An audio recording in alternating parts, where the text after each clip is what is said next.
This is my strawberry matcha. Let's try it outside. Let's let's go outside.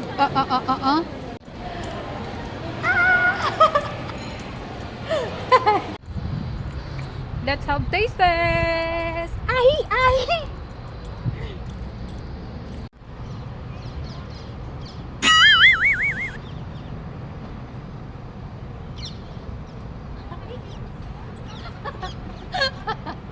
Hi guys, let's have some taste test of strawberry matcha from T-Bar. This is the large size, 34 shekels. So, let's try.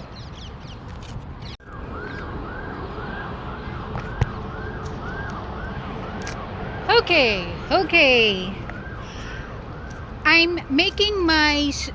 I tried to make my own matcha before, like in year 2024 here in Israel, but I just stopped it because matcha is very expensive. Second, I'm having a hard time finding a store that there's matcha. I only tried two variant or two store of matcha. The first store where I bought my matcha powder is T-Lab.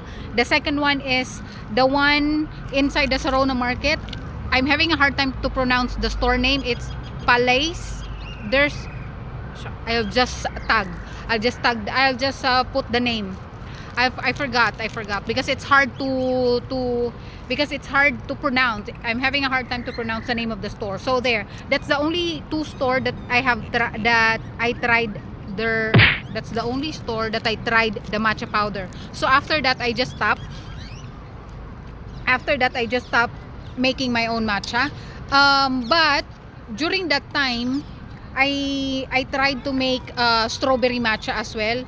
First I use the real strawberry, and the second is I use the strawberry jam. But unfortunately I don't like it. Maybe since I am not an expert, maybe I didn't do it the right way. I don't like it. I just like it, just matcha with no strawberry. But this one, let's try from T-Bar if their strawberry matcha is good for me. Yeah. So there. Let's taste it now. Let's mix it first. Pam. I like the color. When I'm trying to make my own matcha, I also come to this color. Like I also make a matcha with this color. Yeah. So now let's see. Let's try.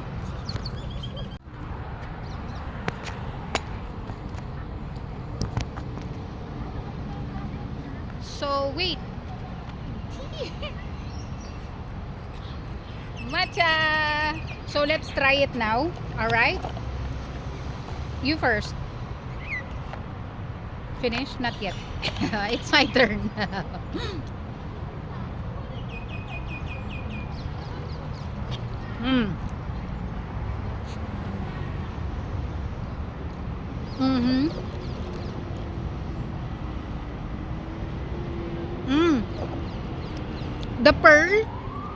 The pearl is the popping boba. That's what they have. Popping boba. This one, the red one. It's a popping boba. Am I right? Popping boba.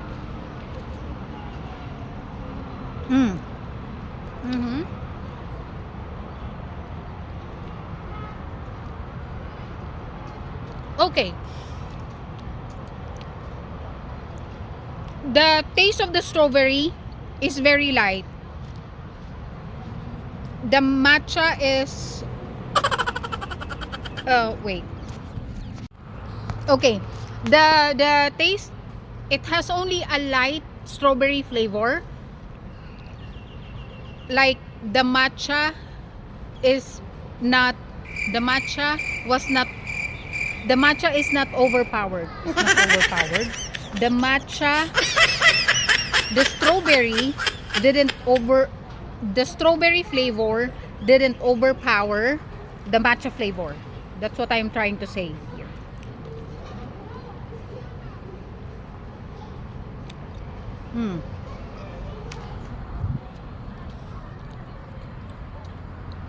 For me,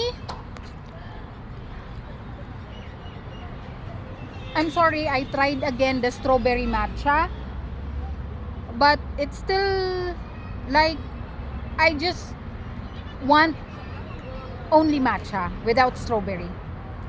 Yeah. Mm-hmm. But at least I tried it again.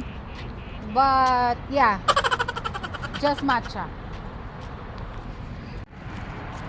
I'll rate this 6 out of 10. Yeah.